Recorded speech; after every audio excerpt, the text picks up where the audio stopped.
History is full of many blunders and failed ideas and attempts. Gunpowder was originally created as a cure for death. The Franklin expedition sailed to find the Northwest Passage, and Hitler sailed to doodle goofy pictures.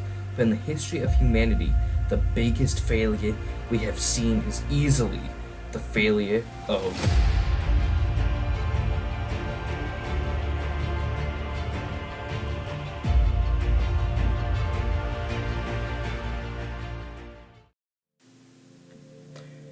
Right from the beginning, Dread Hunger was published April 23rd, 2021 by Digital Confectioners.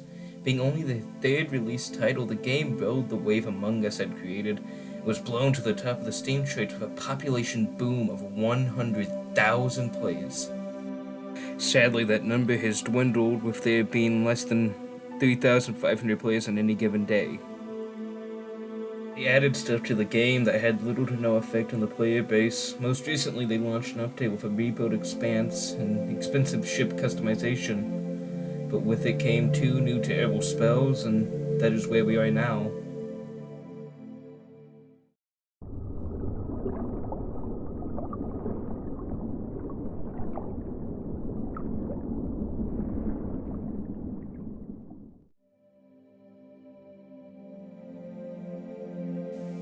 The question of what killed Dread Hunger is an easy answer. An incompetent dev team who were way out of their depths and had no idea what they were doing. They pushed update after update, but nothing revived the game because the updates were stupid.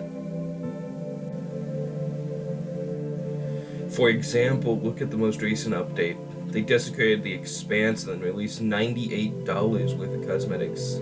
That is not an exaggeration. They released nearly $100 worth of useless, worthless content, which is almost certainly a driving factor to the death of this game.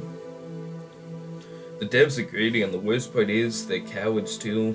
For example, when I was in the Dread Hunger Discord save, every few days I would see the devs hanging out, having conversations with people about how fun the game is. And if you asked about the next update, do you know what they'd say?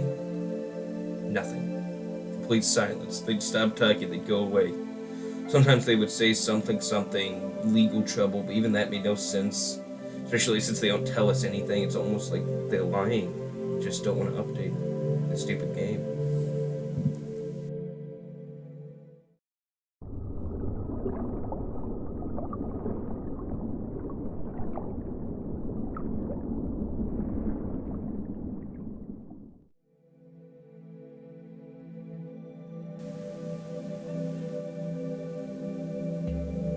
The community of Dread Hunger is disturbing and weird. There are a few different kinds of people. I like to call it the good, the bad, and the Ethan.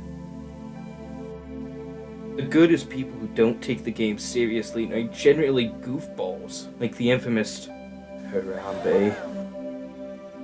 The bad is people who treat the game like open heart surgery with plastic toys. They slaughter anyone who dares attempt an opening of the muskets, and generally speaking, they smell bad.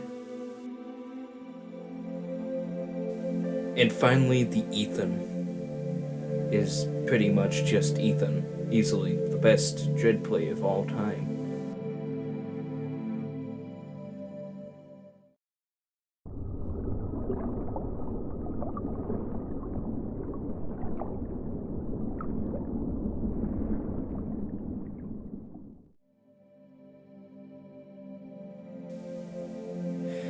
Dread Hunger means a lot to me, and I know there's a goofy thing to say, but it truly does. I have 775 hours in the game, and I know people who have thousands. I own all the DLC. Sure, it's probably been a waste of time and money, but it is a choice I would make again and again, because I love Dread. And I love Big Fat Chef. And I cherish the time I've spent on it, and for that, Dread has been successful.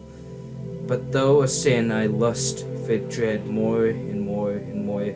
With each passing day, I grow farther and farther away from it, and someday I might be a regular member of society if I don't get an update. So, my final message to those who buy the game after us, not to stay. The players are gone.